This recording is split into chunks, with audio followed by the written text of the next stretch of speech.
ಮೊನ್ನೆ ತಾನೇ ರೈಲ್ವೆ ಇಲಾಖೆ ಒಂದು ಮಹತ್ವದ ನಿರ್ಧಾರವನ್ನು ತೆಗೆದುಕೊಳ್ತು. ಇಷ್ಟು ದಿನ ಪಾಲಕ್ಕಾಡ್ ವಿಭಾಗದಲ್ಲಿದ್ದಂಥ ಮಂಗಳೂರನ್ನ ಮೈಸೂರು ವಿಭಾಗಕ್ಕೆ ಸೇರಿಸುವಂತ ಪ್ರಮುಖವಾದಂಥ ನಿರ್ಧಾರ. ಈ ನಿರ್ಧಾರದ ವಿರುದ್ಧ ಈಗ ಕೇರಳ ಸಿಡಿದೆದ್ದಿದೆ. ಮಂಗಳೂರು ಪಾಲಕ್ಕಾಡ್ನಲ್ಲೇ ಇರಬೇಕು, ಮೈಸೂರಿಗೆ ಸೇರಬಾರದು ಅಂತ ಕೇರಳದ ಸಂಸದರು ಹೋರಾಟ ಮಾಡೋದಕ್ಕೆ ಮುಂದಾಗಿದ್ದಾರೆ. ಉಪವಾಸ ಸತ್ಯಾಗ್ರಹ. ಇಷ್ಟು ದಿನ ಸದರ್ನ್ ರೈಲ್ವೆ ಝೋನ್ನಲ್ಲಿ ಇದ್ದಂಥ ಮಂಗಳೂರು ಪಾಲಕ್ಕಾಡ್ ವಿಭಾಗದ ವ್ಯಾಪ್ತಿಯೊಳಗಿತ್ತು. ಈಗ ಅದನ್ನ ನೈಋತ್ಯ ಝೋನಿಗೆ ಸೇರಿಸಿ, ಅಂದ್ರೆ ಹುಬ್ಬಳ್ಳಿ ಹೆಡ್ ಕ್ವಾರ್ಟರ್ಸ್ ಆಗಿರುವಂತ ನೈಋತ್ಯ ಝೋನಿಗೆ ಸೇರಿಸಿ ಮೈಸೂರು ವಿಭಾಗಕ್ಕೆ ಸೇರಿಸಲಾಗಿದೆ. ಇದರಿಂದ ಕೇರಳಕ್ಕೆ ಏನು ಸಮಸ್ಯೆ ಆಗುತ್ತೆ ಅಂತ ಅವರು ಹೇಳ್ತಾ ಇರೋದು ಅಂತಂದ್ರೆ, ಸುಮಾರು 600 ಕೋಟಿಯಷ್ಟು ಆದಾಯವನ್ನ ನಾವು ಕಳ್ಕೊಳ್ತೀವಿ ವರ್ಷಕ್ಕೆ. ಮಂಗಳೂರು ಪಾಲಕ್ಕಾಡ್ ವಿಭಾಗದಲ್ಲೇ ಇರಬೇಕು, ಮಂಗಳೂರನ್ನ ಮೈಸೂರಿಗೆ ಸೇರಿಸಬೇಡಿ ಅಂತ ಕೇರಳದ ಸಂಸದರು ಪ್ರತಿಭಟನೆ ಮಾಡೋದಕ್ಕೆ ಮುಂದಾಗಿದ್ದಾರೆ. ಪ್ರಧಾನಿಯವರನ್ನ ಭೇಟಿಯಾಗೋದಕ್ಕೂ ಕೂಡ ಯೋಚಿಸ್ತಾ ಇದ್ದಾರೆ. ಮೊನ್ನೆ ಕೇರಳದ ಮುಖ್ಯಮಂತ್ರಿ ಟ್ವೀಟ್ ಮಾಡಿದ್ರು, ವಿ ಡಿ ಸತೀಶನ್. ನಂತರ ಪಿಣರಾಯಿ ವಿಜಯನ್ ಟ್ವೀಟ್ ಮಾಡಿದ್ರು. ಕೇರಳದ ಬೇರೆ ಬೇರೆ ಸಂಸದರು ಇದರ ಬಗ್ಗೆ ಮಾತನಾಡಿದ್ರು. ಒಂದು ವೇಳೆ ಮಂಗಳೂರನ್ನ ನೀವು ಮೈಸೂರಿಗೆ ಸೇರಿಸಿದರೆ ಪಾಲಕ್ಕಾಡ್ ವಿಭಾಗ ಆರ್ಥಿಕ ಸಂಕಷ್ಟಕ್ಕೆ ಸಿಲಕತ್ತೆ, ದುಡ್ಡಿಲ್ಲದಂತ ಸ್ಥಿತಿಗೆ ಬರುತ್ತೆ. ನಮ್ಮ ಪಾಲಕ್ಕಾಡ್ ವಿಭಾಗ ಸುಮಾರು 600 ಕೋಟಿ ರೆವಿನ್ಯೂ ಬರ್ತಾ ಇತ್ತು ಮಂಗಳೂರಿನ ಕಾರಣಕ್ಕಾಗಿ ಪಾಲಕ್ಕಾಡ್ಗೆ. ಅದನ್ನ ಪಾಲಕ್ಕಾಡಲ್ಲೇ ಉಳಿಸಿಕೊಳ್ಳಿ, ಪಾಲಕ್ಕಾಡಲ್ಲಿ ಉಳಿಸಿಕೊಳ್ಳದಿದ್ದರೆ ನಾವು ಹೋರಾಟ ಮಾಡ್ತೀವಿ ಅಂತ ಈಗ ಓಣಂ ಸಂದರ್ಭದಲ್ಲಿ ಉಪವಾಸ ಮಾಡೋದಕ್ಕೆ ಮುಂದಾಗಿದ್ದಾರೆ. ಕರ್ನಾಟಕದ ರೈಲ್ವೆ ಸ್ಟೇಷನ್, ಕರ್ನಾಟಕದ ರೈಲ್ವೆ ವ್ಯಾಪ್ತಿ, ಅದನ್ನ ಕರ್ನಾಟಕಕ್ಕೆ ಸೇರಿಸಿದ್ರೆ ಕೇರಳದವರ ತಕರಾರು, ಕೇರಳದವರಿಗೆ ಸಮಸ್ಯೆ. ಈ ಬಗ್ಗೆ ಮಾತನಾಡೋದಕ್ಕೆ ನಮ್ಮ ಜೊತೆಗೆ ಮಂಗಳೂರಿನ ಹಿರಿಯ ರೈಲ್ವೆ ಹೋರಾಟಗಾರರು ಹನುಮಂತ್ ಕಾಮತ್ ಫೋನ್ ಸಂಪರ್ಕದಲ್ಲಿ. ಸರ್ ನಮಸ್ಕಾರ. ನಮಸ್ಕಾರ ಸರ್. ನಮಸ್ತೆ. ಬಹುಶಃ ತಮ್ಮ ಗಮನಕ್ಕೆ ಬಂದಿದೆ ಈ ವಿಚಾರ, ಖುಷಿ ಪಡ್ತಾ ಇದ್ವಿ, ಅಲ್ಲಿಂದ ಅಪಸ್ವರ ಶುರುವಾಗಿದೆ. ನೋಡಿ, ಇದು ನಮ್ಮ ಕರ್ನಾಟಕದ ಎಂಪಿಗಳು ಯಾವಾಗಲೂ ಒಟ್ಟಾಗುದಿಲ್ಲ. ಇವರು ಯಾವಾಗ ನೋಡಿದ್ರು ಕಾಂಗ್ರೆಸ್ ಬಿಜೆಪಿ ದಳ ಹೇಳಿ ಒಬ್ಬರ ಇನ್ನೊಬ್ಬರ ಕಾಲು ಎಳಿತಾರೆ ಬಿಟ್ರೆ ರಾಜ್ಯದ ಬಗ್ಗೆ, ರಾಜ್ಯದ ಪ್ರಗತಿಯ ಬಗ್ಗೆ, ರಾಜ್ಯಕ್ಕೆ ಬೇಕಿದ್ದದ್ದು ಆಗಬೇಕು ಹೇಳುವ ಬಗ್ಗೆ ಪಕ್ಷಭೇದ ಮರೆತು ಒಟ್ಟಾಗುದಿಲ್ಲ. ರಕ್ಷಿತರವರೇ, ಈ ಮಂಗಳೂರು ಏನು ವ್ಯಾಪ್ತಿ ಇದೆ, ಒಟ್ಟು ಒಂದು 34 ಕಿಲೋಮೀಟರ್.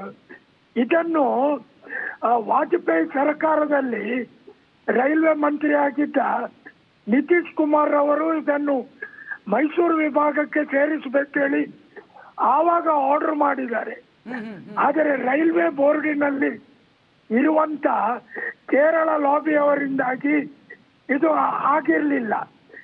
ಈಗ ಮೋದಿ ಸರ್ಕಾರದಲ್ಲಿ ಇರುವಂತ ನಮ್ಮ ರಾಜ್ಯದ ಸೋಮಣ್ಣನವರು ರೈಲ್ವೆ ರಾಜ್ಯ ಮಂತ್ರಿ, ಇವರ ದೊಡ್ಡ ಮನಸ್ಸು ಮಾಡಿ ಈ ಒಂದು 10-30 ವರ್ಷದಿಂದ ಬಾಕಿ ಇಟ್ಟಂತ ಈ ಕೆಲಸವನ್ನು ಈಗ ಮಾಡಿಕೊಟ್ಟಿದ್ದಾರೆ. ಇದಕ್ಕೆ ಕೇರಳದವರ ತಕರಾರು ಇರುವಂಥದ್ದೇ. ಯಾಕೆಂತ ಹೇಳಿದ್ರೆ ಪಾಲಕ್ಕಾಡ್ ನಡೆಯುವುದೇ ಮಂಗಳೂರಿನ ಸಂಪನ್ಮೂಲದಿಂದ.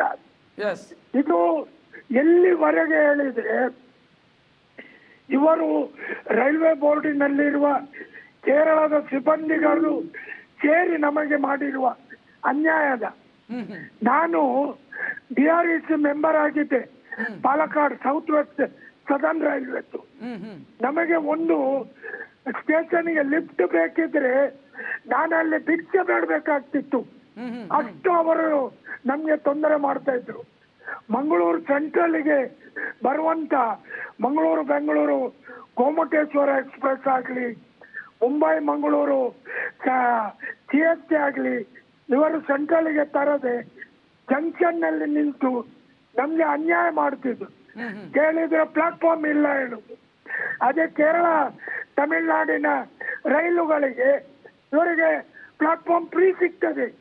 ಇಂಥ ಅನ್ಯಾಯ ಇವತ್ತು ಸೋಮಣ್ಣನವರಿಂದಾಗಿ ಒಂದು ನಮಗೆ ಬಹಳಷ್ಟು ಸಮಯದಿಂದ ನಾವು ಮಾಡ್ತಿದ್ದ ಹೋರಾಟ ಈಗ ಫಲಪ್ರದ. ಕಾಮತ್ ಅವರೇ, ಅವರು ಈಗ ಉಪವಾಸ ಮಾಡ್ತೀನಿ ಅಂತ ಹೊರಟಿದ, ಅವ್ರಿಗೆ ಏನ್ ಸಮಸ್ಯೆ? ಅಷ್ಟೊಂದು ಭಯ ಯಾಕೆ ಅವರಿಗೆ? ಅಥವಾ ಅಷ್ಟೊಂದು ಸಮಸ್ಯೆ ಏನಾಗುತ್ತೆ ಪಾಲಕ್ಕಾಡಿಗೆ ಮಂಗಳೂರನ್ನ ಮೈಸೂರಿಗೆ ಸೇರಿಸಿದ್ರೆ?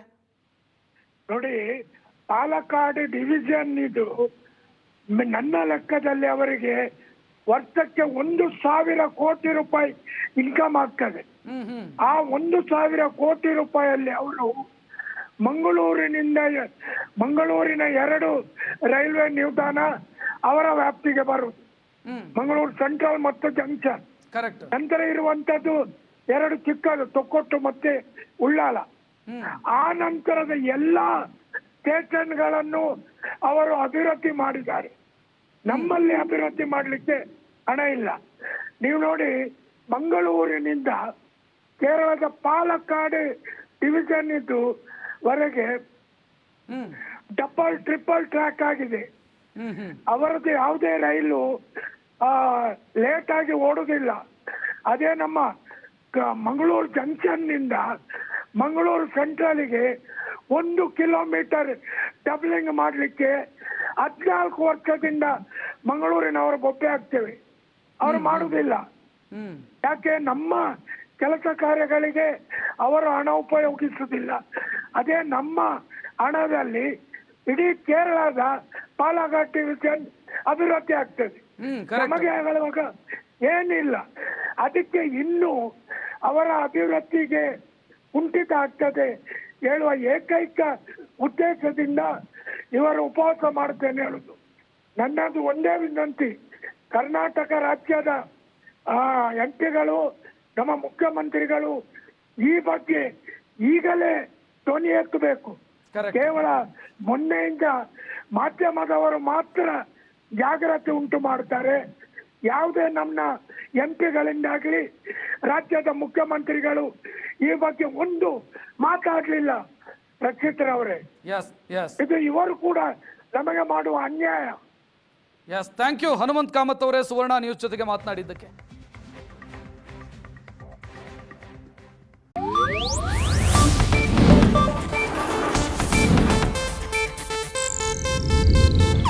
ಇದು ಏಷ್ಯಾನೆಟ್ ನ್ಯೂಸ್ ನೆಟ್ವರ್ಕ್ ಪ್ರಸ್ತುತಿ.